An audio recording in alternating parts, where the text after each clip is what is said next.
Je suis convaincu, comme le dit le professeur Léry, que c'est une erreur considérable d'avoir retiré du marché les vaccins sur phosphate de calcium. Vous étiez en colère? Moi, j'étais dépassé, je ne pouvais rien faire. Ce n'est pas moi qui décide, c'est la direction de Pasteur qui décide. La colère des chercheurs de Pasteur n'a rien changé et l'immense majorité des vaccins contient toujours de l'aluminium. Cela ne pose apparemment pas de problème de conscience à ceux qui ont opté pour cette formule tout risque. Marc Girard était directeur scientifique de Pasteur Vaccins au moment de la polémique.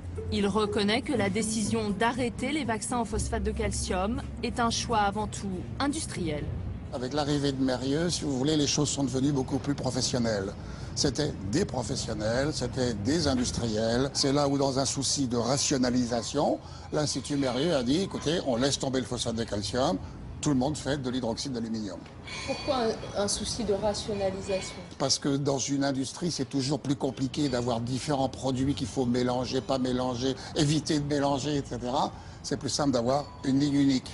Et comme la ligne unique était celle de tous les autres fabricants de vaccins à l'époque, donc c'était un peu normal de se tourner vers l'hydroxyde d'aluminium.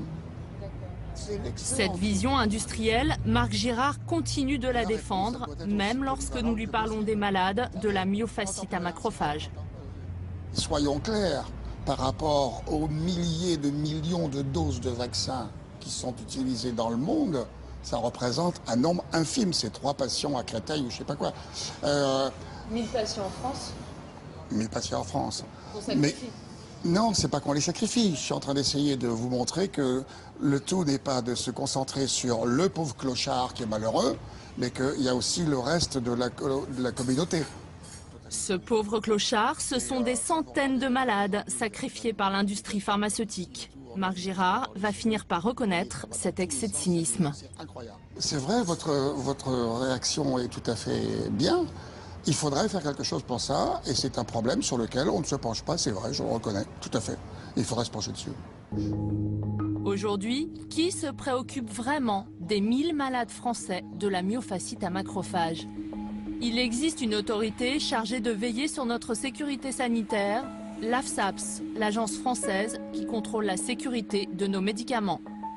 Nous avons souhaité connaître sa position sur ce drame.